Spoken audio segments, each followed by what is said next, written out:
Salam olahraga. Laga penentu akan tersaji sesaat lagi kala timnas Garuda Muda bersua dengan Myanmar di lanjutan grup C SEA Games 2025. Masing-masing kedua tim masih punya peluang lolos ke babak selanjutnya dengan catatan meraih kemenangan dengan skor besar. Dari kubu Indonesia, sang arsitek Indra Syafri banyak menuai kritik setelah hasil minor di laga awal kala bertemu Filipina. Kurangnya kekreatifan saat menyerang dan hanya mengandalkan serangan dari sisi sayap. Setali tiga uang, Myanmar pun juga sulit untuk mengimbangi Filipina pada laga sebelumnya. Namun, dibanding Indonesia, anak asuh Hisashi Kurosaki punya beban lebih sedikit. Mereka bisa tampil lepas dan itu justru bisa menimbulkan ancaman bagi skuad Garuda. So, mampukah Garuda Muda mengulang kesuksesan di tahun 2023?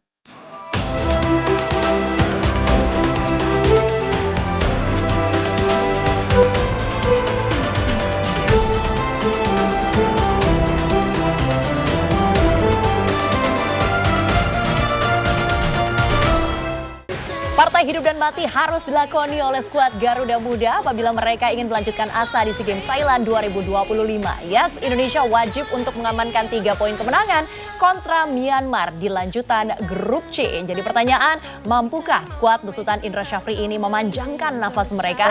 Kalau kita lihat dalam beberapa tahun terakhir memang bagaimana pergerakan di 3 negara, memang antara Thailand, Vietnam, kemudian juga Indonesia itu selalu bersaing untuk bagaimana mereka bersaing untuk di peringkat 3 besar. Namun sekarang kita akan beralih kembali ke cabang olahraga sepak bola. Ini tepatnya pertandingan di mana Singapura harus mengakui kekuatan tim tuan rumah Thailand 0-2 dan semakin mengukuhkan posisi Thailand sebagai pemuncak klasemen di grup A. Sudah menjadi juara mereka kali ini. Betul, dan Thailand relatif tidak menemui kendala berarti dalam perjalanan mereka di fase grup ya, terutama di grup A, bagaimana mereka di laga pertama sudah bisa menghancurkan Timor Leste dengan skor telak 6-1. Betul. Kemudian ketika menghadapi Singapura mereka juga bisa menang dengan skor telak 3-0. Jadi kalau kita lihat dalam situasi ini sangat mudah bagi Thailand untuk mereka melaju dan memang dari tahun ke tahun setiap ajang SEA Games Thailand adalah kandidat juara untuk bisa mendapatkan medali emas dan ini menjadi penegas bagaimana Thailand hanya dalam di 2 pertandingan mereka mendapatkan rekor yang sangat luar biasa dan mereka hanya kebobolan 1 gol dalam 2 laga yang dijalani dan melesakkan 9 gol ke gawang lawan.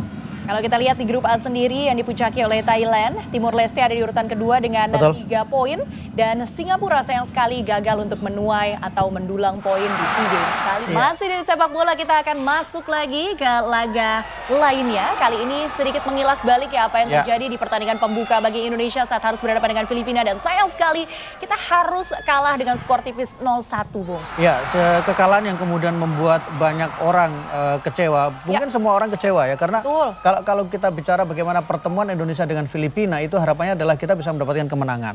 Apalagi ditambah pada saat bersamaan memang situasinya menjadi tidak nyaman karena dengan hasil yang didapatkan membuat Indonesia sekarang berada di dasar klasemen dari grup C dan mau tidak mau harus menjalani laga yang sangat menentukan ketika menghadapi Myanmar dan tentu ketika menang pun harus menang dengan lebih dari 2 gol.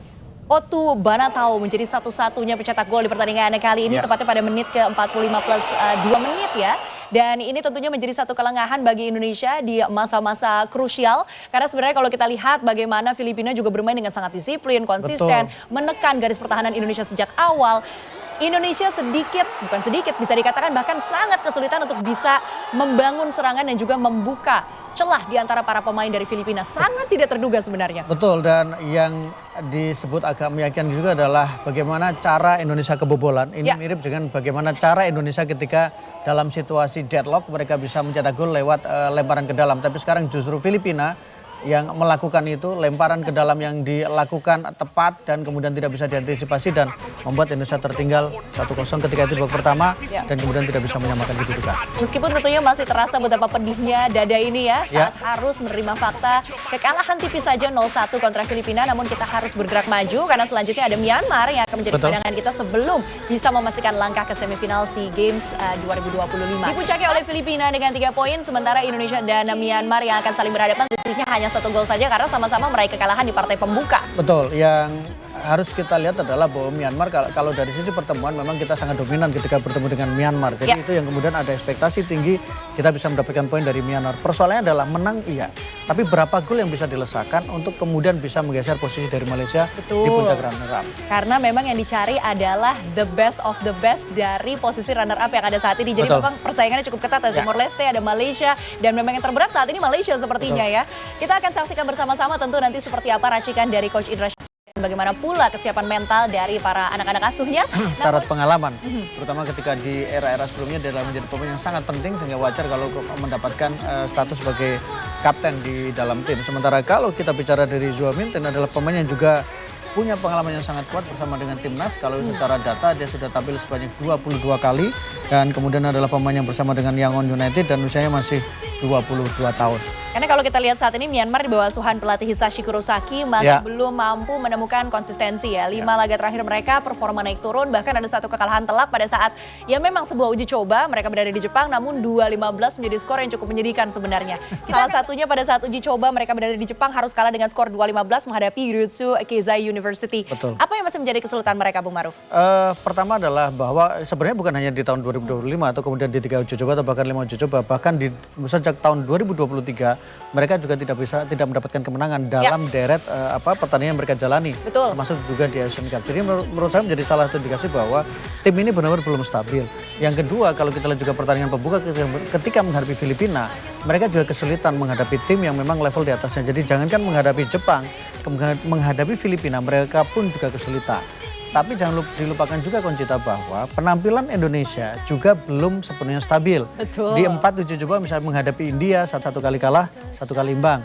Kemudian menghadapi 1 lawan sebelum kemudian terbang ke Thailand, menghadapi Mali juga menelan 1 kekalahan, kemudian juga 1 kali imbang. Jadi kalau kita lihat secara data ada juga kekhawatiran bahwa penampilan Indonesia belum pada track yang diharapkan pasca mendapatkan kemenangan ketika menghadapi Makau. Jadi Myanmar ini harapannya adalah menjadi salah satu momen terbaik untuk kemudian mengembalikan kemenangan ke Indonesia. Nah, kalau kita kembali ke Myanmar, memang melihat pelatih Kurosaki kan belum pernah meraih kemenangan sama sekali ya saat bersama dengan Myanmar sejauh ini dari 9 laga, 5 hasil imbang dan 4 kekalahan. Ini mungkin bisa menjadi ajang pembuktian tersendiri bagi dirinya. Tapi sebenarnya sosok karakter dari seorang Hisashi Kuroyaki sendiri seperti apa sih, Bung? Dia adalah tipikal pelatih yang pertama tentu berani untuk kemudian bermain dengan skuad yang dimiliki. Kemudian yang kedua adalah dia juga tipikal pelatih yang agak lebih terbuka dengan formasi 4-3-3 yang digunakan.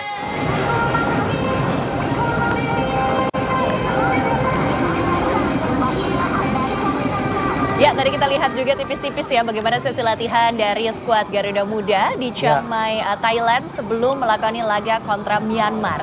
Nah, kalau kita bahas Indonesia, mungkin kita geser lagi ke pelatih. Tadi kan sudah bahas bagaimana sosok Hisashi Kurosaki. Kalau di Indonesia tentunya ada Indra Syafri yang namanya sudah tidak asing lagi. Tapi bagaimana Bung Maruf sendiri melihat kembalinya sosok ini bersama dengan skuad U22 atau bisa dikatakan timnas SEA Games Indonesia? Iya, ini adalah pelatih yang kita lihat secara catatan historikalnya memang adalah pelatih yang udah banyak berkutat di usia muda. Dari mulai U19, kemudian U20, U19, kemudian U20, U22, dan kemudian sampai di bawah 23 tahun. Dan catatannya juga memang dia adalah pelatih yang kemudian memberikan beberapa gelar untuk timnas Indonesia terutama di level junior.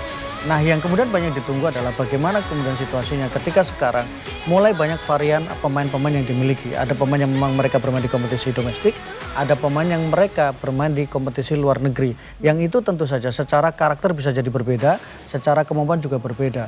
Dan ini menjadi salah satu poin penting bagaimana Indra Syafri nantinya bisa menyatukan karakter yang berbeda ini. Dan secara persiapan juga bisa dikatakan mungkin tidak terlalu lama ya, karena baru November memanggil 30 pemain, kemudian dikecilkan lagi, dan sebelum akhirnya memang untuk dipanggil untuk di SEA Games. Jadi memang periode persiapannya bisa dikatakan tidak terlalu panjang, kemudian karakter dari pemain-pemain juga bisa dikatakan memang ada beberapa nama pemain yang mereka sudah menjadi bagian dari pelatih Indra Syafri. Tapi ada juga pemain yang bisa dikatakan masih relatif baru sehingga butuh adaptasi. Sinergi tentunya masih menjadi kata kunci ya bagi skuad Garuda Muda, apalagi melihat kembalinya sosok Indra Syafri di kursi kepelatihan.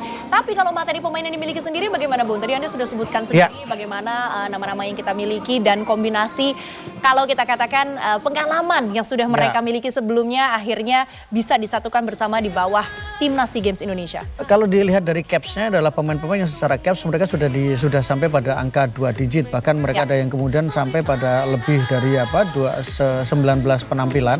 Taruhlah seperti misalnya ada Kadek Arel yang menjadi wakil kapten dengan 19 kali penampilan, atau kemudian bagaimana juga Muhammad Ferrari yang sudah 24 kali penampilan, atau bahkan misalnya Evan Jenner yang juga punya penampilan bersama dengan timnas senior. Dan saya pikir itu menjadi salah satu modal penting ya, secara pengalaman adalah pemain yang sudah pengalaman di timnas dan mereka berjenjang dari mulai 19, bahkan ada yang 16, 19, 20 sampai kemudian mereka main di U23. Tapi kemudian ada juga beberapa wajah baru yang mau tidak mau harus bisa beradaptasi dengan cepat. Satu nama misalnya ada Mauro. Mauro itu kan masih bisa dikatakan relatif baru sehingga masih membutuhkan adaptasi. Atau kemudian di barisan belakang masih ada Dion yang juga ini juga wajah baru yang artinya dia juga butuh beradaptasi dengan pemain-pemain yang lain. Jadi ada pemain yang punya pengalaman, ada wajah baru, ditambah lagi tadi ada pemain yang memang mereka bermain di luar Indonesia. Tapi yang menarik tentunya adalah bagaimana kalau kita bahas kelompok umur, itulah tujuan dari adanya kelompok umur tersebut. Memberikan jam terbang bagi mereka-mereka yang bisa dikatakan notabene merupakan wajah-wajah baru. Mematangkan permainan mereka dan juga meramaikan deretan pengalaman mereka sebelum nantinya mungkin mereka punya peluang untuk tampil bersama dengan timnas senior. Kalau tanggapan dari Bung Maruf sendiri bagaimana? Catatan untuk mengembangkan atau kemudian mengembangkan pemain itu kan bukan pada level timnas. Pengembangan pemain itu dibangun ketika mereka bermain di level kompetisi. Karena disitulah mereka bisa merasakan bagaimana atmosfer pertandingan yang sesungguhnya. Kemudian mereka punya pengalaman, mereka punya jam terbang dan kemampuan pengalaman jam terbang itu akan lebih baik ketika mereka bisa dimaksimalkan di level kompetisi. Karena jangkanya lebih panjang. Sementara timnas persiapannya tidak terlalu panjang, kemudian pertandingan juga tidak terlalu banyak. Sehingga kalau justru ada pemain yang lebih banyak main bersama dengan timnas dibandingkan dengan level klub, jelas menjadi pertanyaan bagaimana kemudian klub memberdayakan para pemain muda ini.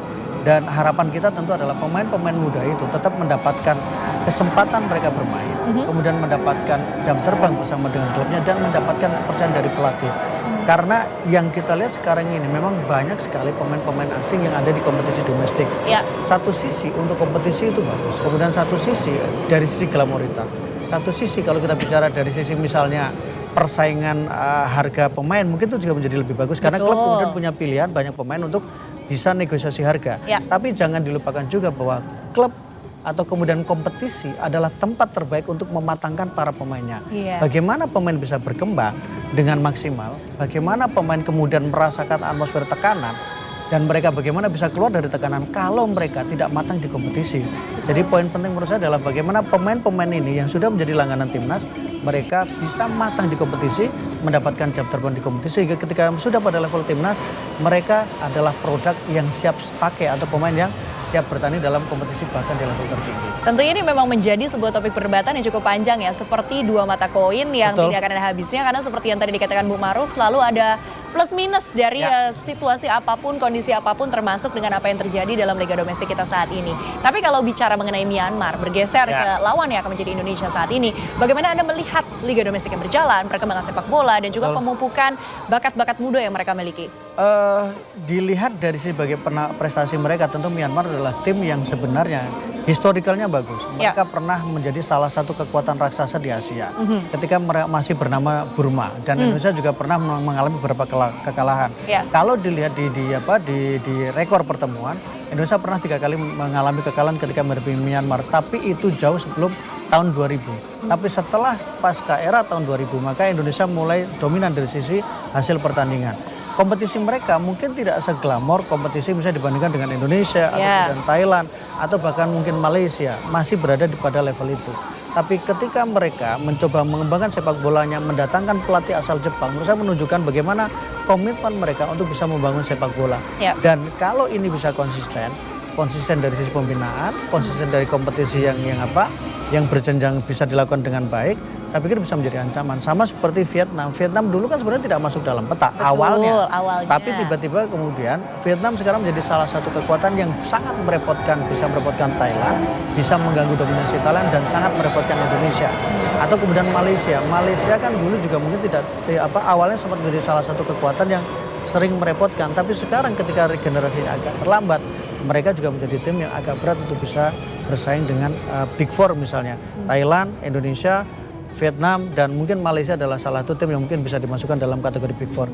Tapi jangan lupa Filipina dengan fleksibilitas kewarganegaraan yang mereka miliki sehingga mereka leluasa untuk mendatangkan pemain-pemain yang memang ingin bermain di timnas sepak bola. Filipina ini diam-diam menjadi ancaman ya, terbukti Betul. kita saksikan bagaimana pada laga perdana Indonesia sebelumnya kita harus menelan kekalahan 0-1, bahkan sempat viral juga bagaimana ekspresi wajah dari manajer timnas Garuda kita saat itu Pak Sumarji ya di pinggir lapangan, kekecewaan dan juga rasa shock yang begitu mendalam sepertinya sangat tersirat di wajah beliau. Begitu pula dengan kita para supporter sepak bola yang sebenarnya mungkin menganggap pertandingan kemarin kesempatan dan juga peluang yang kita miliki cukup besar, Bung. Betul, harapannya cukup besar. Kemudian peluang yang terjadi di lapangan juga bisa dikatakan tidak sedikit juga. Kalau kita lihat secara data misalnya, penguasaan bolanya kan sangat dominan.